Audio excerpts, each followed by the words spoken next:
मी 25 वर्ष काम केलं. यांनी मला आश्वासन दिलं.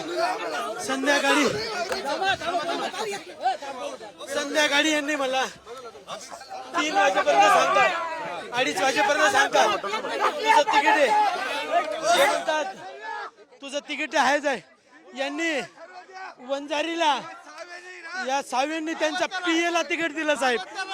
पीए ला तिकीट तुम्ही मीडियाला माहिती आहे ना यांनी पीए ला तिकीट दिलं.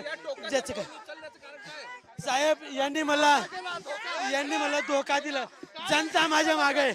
मायबाप जनतेची अपेक्षा पूर्ण झाले होते साहेब. मी तुम्हाला काय सांगतो, यांनी भागवतकरांनी त्याच्या जातीच्या माणसाला जो 2% सर्व्हिस मध्ये नाहीये, सर्वे मध्ये 2% नाहीये.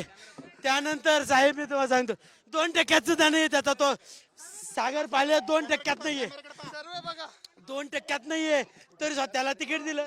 मी रात्रंदिवस झटलं साहेब यांना.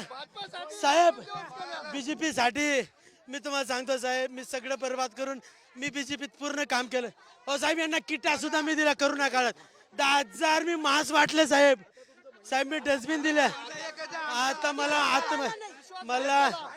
एक सांगा साहेब, फक्त जातीची आहे का? मला नाही जिवंत राहायचं. फक्त जातीसाठी साहेब एक जणाचा जातीचा आहे आणि एक जणाचा पीए बरोबर आहे. यांना एक मिनिट, यांना कार्यकर्ते नको पाहिजे का? भारतीय जनता पार्टी ही जनतेची पार्टी आहे साहेब. ही जनतेची पार्टी आहे. यांनी जनता सोडून दिली आणि यांनी प्रायव्हेट लिमिटेड करून टाकलं मालक. यांच्याकडे एक मिनिट मला हेच म्हणायचंय, हे जर का यांचा दम आहे ना तर तुम्ही काय करा, आताच्या आता जिल्हा अध्यक्षाला विनंती आहे. यांनी मला मेसेज केला, यांनी मला अंधारात ठेवलं.